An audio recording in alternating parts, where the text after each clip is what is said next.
तो जैसे कि मैंने आप लोगों को प्रॉमिस किया था कि आईपीएल 2024 के सभी टीम्स की जैसे ही रिटेन और रिलीज खिलाड़ियों की लिस्ट हमारे सामने आ जाएगी, आईपीएल के इस बार के मिनी ऑक्शन के लिए एक जबरदस्त मेगा कवरेज स्टार्ट हो जाएगा और सभी टीमों की हम ऑक्शन स्ट्रेटेजी बनाएंगे जिसमें हम उनके रिटेन रिलीज खिलाड़ी, उनके पर्स किस तरीके से they can put their purse to a good use, उनकी रिक्वायरमेंट्स क्या है, उनकी प्रोबेबल प्लेइंग 11 क्या होगी और सबसे इंपॉर्टेंट कौन से उनके टारगेट प्लेयर्स होंगे, सबके बारे में डिटेल में बात करने वाले हैं। एंड आई अश्योर यू कि एक एक टीम का पूरा एनालिसिस होने वाला है और सभी 10 की 10 टीमों को हम यहां पर कवर करने वाले हैं। मैं कोशिश करूंगा कि एक दिन में दो टीम्स को यहां पर कवर किया जाए और आज हम शुरू कर रहे हैं रॉयल चैलेंजर्स बैंगलोर के साथ, बिकॉज आरसीबी ने लास्ट मोमेंट पर एक ऐसी ट्रेड पुल ऑफ कर दी जिससे सबसे ज्यादा बजट वाली टीम थोड़ा सा मिड की बजट वाली टीम लेके निकली है, लेकिन जो बाकी टीम है जिनका बजट थोड़ा सा कम है,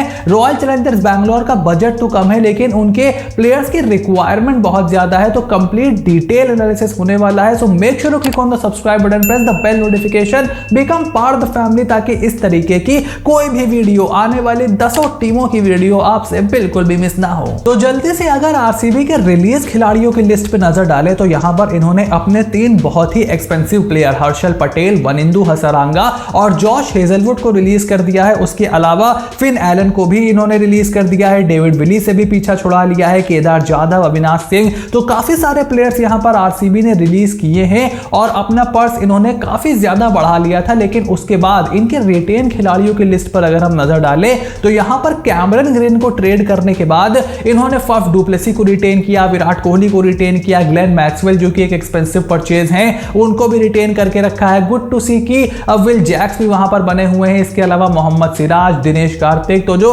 चंक ऑफ प्लेयर जो इनकी फर्स्ट चॉइस प्लेइंग 11 बनाते हैं उसमें काफी सारे प्लेयर इन्होंने यहां पर रिटेन करके रखे हुए हैं। बस जो इनका बॉलिंग डिपार्टमेंट है उसमें से जो इनके प्लेयर थे वहां पर 3 अपने फर्स्ट चॉइस प्लेइंग 11 के खिलाड़ियों को इन्होंने रिलीज कर दिया है और अब इनको बहुत सारे खिलाड़ियों को तो खरीदने की बहुत ज्यादा जरूरत नहीं है, बट हाँ ये जरूर है कि जो लास्ट मोमेंट पर कैमरन ग्रीन का ट्रेड इन्होंने किया है, अब ये कैमरन ग्रीन को जो है प्लेइंग 11 से बाहर नहीं रख सकते, तो एक एक्स्ट्रा ओवरसीज खिलाड़ी अब इनको खिलाना पड़ेगा। यानी कि हसरंगा और हेजलवुड जो 2 बॉलर्स ये खिला सकते थे ओवरसीज, अब वहां पर सिर्फ एक गेंदबाज ही ये खिला सकते हैं। और रिटेन और रिलीज खिलाड़ियों की लिस्ट के बाद अब अगर हम देखें कि रॉयल चैलेंजर्स बैंगलोर के पास क्या बचा है और उनको किन स्लॉट्स को भरने की जरूरत है, तो सबसे पहले 19 प्लेयर्स ऑलरेडी उनके पास रिटेन उन्होंने करके रखे हुए हैं और 6 स्लॉट उनके पास खाली पड़े हुए हैं जिसमें से 3 ओवरसीज स्लॉट उनके पास हैं। यानी कि 3 ओवरसीज स्लॉट में जो उनका चंक ऑफ बजट है जो कि 23 करोड़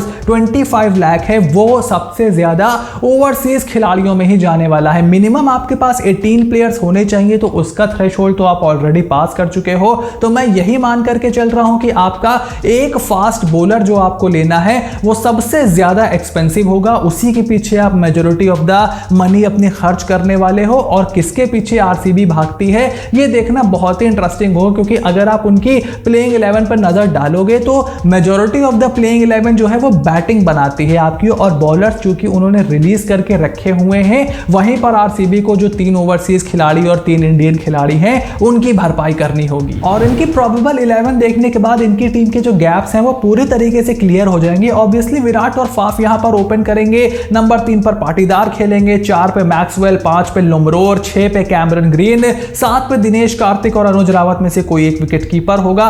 देन नंबर 8 पर आपको एक इंडियन फास्ट बॉलर चाहिए। नंबर 9 पर फिलहाल मैं लेग स्पिनर कर्ण शर्मा के साथ जा रहा हूं। नंबर 10 पर आपको एक ओवरसीज तेज गेंदबाज चाहिए जो कि जॉश हेजलवुड की कमी पूरी करे, और उसके बाद नंबर 11 पर मोहम्मद सिराज खेलेंगे। तो इस तरीके से टीम का ये मेकअप होगा। ऑब्वियसली इंपैक्ट प्लेयर का रूल है, तो आप एक बल्लेबाज जैसे मान लो महिपाल लोमरोर को आपने बाहर कर दिया और उनकी जगह आपने एक गेंदबाज खिला लिया। अगर आप पहले फील्डिंग कर रहे हो और पहले बैटिंग कर रहे हो तो जैसे विजय कुमार वैशक हैं उनको आपने बाहर कर दिया, फिर उनको एज एन इंपैक्ट प्लेयर लिया है, तो आपके पास 4-5 तेज गेंदबाज हो जाएंगे कैमरन ग्रीन को मिला करके। और चिन्ना स्वामी में ये चीज आपके बहुत काम भी आएगी। लेकिन फर्स्ट चॉइस प्लेइंग 11 को अगर आप देखो, मान लो इंपैक्ट प्लेयर का रूल ना होता तो ले दे के यही 11 होती, 7 आपके बल्लेबाज, 4 आपके गेंदबाज।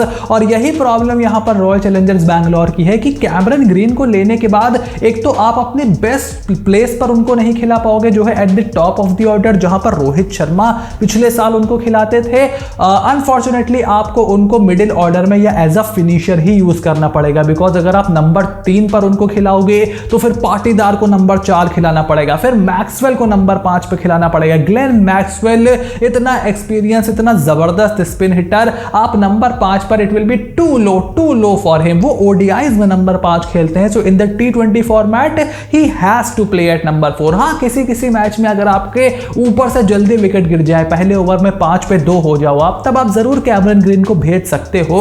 बट ऐसे अगर आप उनको भेजोगे तो ना वो कैमरन ग्रीन के लिए अच्छा होगा, बिकॉज सामने वाली टीम लेफ्ट आर्म स्पिनर डाल देगी, और फिर उसको काउंटर करने के लिए या तो आपके पास लेफ्ट हैंडर होना चाहिए, महिपाल लुमरोर जैसा। चूंकि शाहबाज को आपने ट्रेड कर दिया Sunrisers Hyderabad, which was not a very good move in my opinion, तो अब आपके पास लुमरोर के अलावा कोई ऑप्शन नहीं है। और इस प्लेइंग 11 को देखने के बाद रॉयल चैलेंजर्स बैंगलोर के रिक्वायरमेंट्स क्या होंगी, आखिर ऑक्शन में उनको किस तरीके की स्ट्रेटेजी बना करके जाना चाहिए, उस पर नजर डालें तो उनकी पहली स्ट्रेटेजी यहां पर होगी क्वालिटी पेस बॉलर उनको चाहिए होगा to replace Josh Hazlewood. This is the absolute necessity, the prime factor जिसलिए वो ऑक्शन में जाने वाले हैं। और वो जो 23 करोड़ रुपए आपके पास हैं, वो एक अच्छे फास्ट बॉलर पर आपको खर्च करने होंगे, जो कि ना सिर्फ अच्छी पेस निकाले, बैक ऑफ लेंथ पेस आपको चाहिए होगी, जो कि चिन्ना स्वामी के छोटे मैदान पर आपको 7 मैच खेलने रहते हैं। साल दर साल आपकी यही प्रॉब्लम रहती है कि आप रन्स बहुत बनवा देते हो और फिर आपको अपनी बैटिंग पर बहुत ज्यादा डिपेंड होना पड़ता है, और अगर आपकी बैटिंग बहुत रन लगा भी देती है तो भी आप उसको चेस करवा देते हो। आपके पिछले साल का लास्ट लीग मैच में भी यही हुआ था। विराट ने शानदार बल्लेबाजी की, आपने जीटी के सामने ढेर सारे रन लगाए,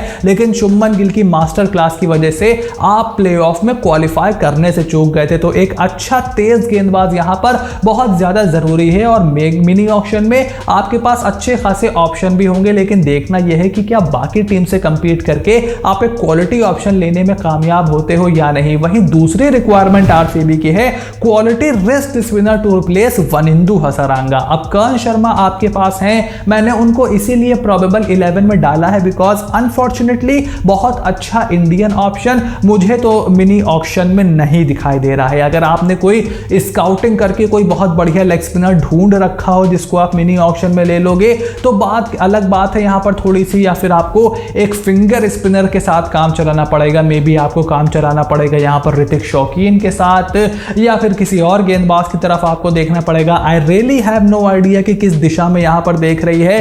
क्या वनिंदु हसरंगा को कम दाम में दोबारा खरीदने की कोशिश कर सकती है Royal Challengers Bangalore? There are possibilities for it, but अगर आप मैक्सवेल, ग्रीन और फफ को ऊपर खिलाओगे और फिर वनिंदु हसरंगा को आप as an overseas leg spinner खिलाओगे तो चिन्ना स्वामी के मैदान में पूरी इंडियन फास्ट बॉलिंग यूनिट के साथ खेलना बहुत ही ज्यादा आपके लिए रिस्की हो जाएगा, and I don't think so कि ये बहुत अच्छा ऑप्शन होने वाला है। वहीं तीसरी रिक्वायरमेंट आरसीबी की है Indian fast bowlers and backup players as well, because batting में तो फिर भी इस टीम के पास थोड़ा बैकअप हमें दिखाई देता है। जैसे दिनेश कार्तिक का बैकअप आप अनुज रावत को मान सकते हो, ग्लेन मैक्सवेल का बैकअप या फिर ग्रीन का भी बैकअप आप विल जैक्स को मान सकते हो। ठीक है, फास्ट बॉलिंग ऑलराउंडर नहीं है, बट वो कमी आपकी इंपैक्ट प्लेयर से दूर हो सकती है, लेकिन आपके लिए वो एक ऑलराउंडर और एक पावर हिटर का काम कर सकते हैं। वो फफ डुप्लेसी के बैकअप के तौर पर आपको कुछ ना कुछ छोटे मोटे प्लेयर मिल ही जाएंगे ऑक्शन में बेस प्राइस पे, या फिर उनकी जगह भी आप विल जैक्स को खिला सकते हो। तो ले दे के मामला ठीक है, वहां पर सूर्यश प्रभु देसाई भी आपके पास हैं,